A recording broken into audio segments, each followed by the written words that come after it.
Dia tak jadi sentak. Untuk satu perkara yang kita tengok, apa relevannya Bersatu ambil tindakan terhadap ADUN dan juga ahli parlimen, sedangkan itu kayu pengukur kepada kedudukan kalangan mereka di dalam parti. Kita sebenarnya lebih mengenali ADUN dan kita punya ahli parlimen. Ada yang perform, ada yang tak perform. Itu yang pertama lah.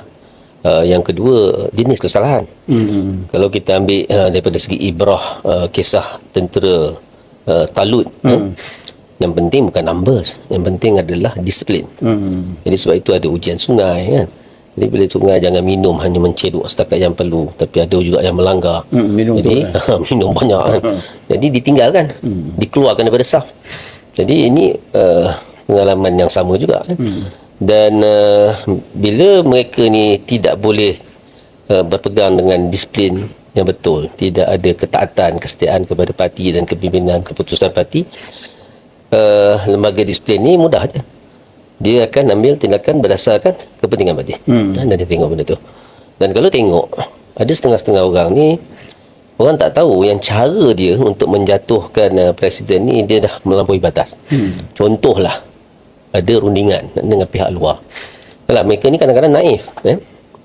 Dia, bila dia berunding dengan pihak luar ni pula menawarkan, kalau disingkirkanlah Tan Sri Muhyiddin ni, presiden ni, dia akan dapat jadi Perdana Menteri lah, dia akan dapat jadi TPM lah kan.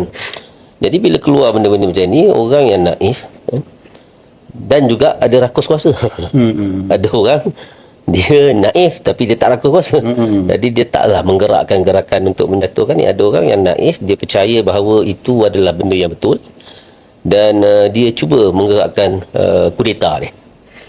Tapi dia tak faham bahawa itu mungkin helah pihak luar untuk merosakkan perpaduan dalam parti dan akhirnya adalah untuk melemahkan parti. Dan yang ini yang mungkin dia tak nampak. Dan dalam proses itu ada juga penggunaan unsur-unsur macam rasuah ni. Misalnya ada aduan di negeri Kelantan kan, ada pemimpin-pemimpin yang ditawarkan. Sebenarnya aduan tu satu negara lah, ketua-ketua bahagian dalam satu negara. Tapi yang buat aduan adalah di negeri Kelantan. Disebut bahawa ditawarkan untuk tanda tangan SD tu diberi RM3,000 kan. Dan ada satu lagi ketua bahagian bagi tahu bahawa untuk tanda tangan SD tu ditawarkan bantuan kewangan, ditawarkan kalau nak bertanding nanti diberi kawasan. Dan benda-benda ini adalah yang termakan. Ada yang tak termakan. Jadi bila yang tak termakan tu mereka buat aduan lah. So ini dah masuk satu unsur rasuah. Jadi kalau kita tengok adun ahli parlimen ni, kalau mereka jenis yang naif, rakuskan kuasa, tak sabar nak jadi presiden, tak sabar memegang jawatan tinggi dalam parti.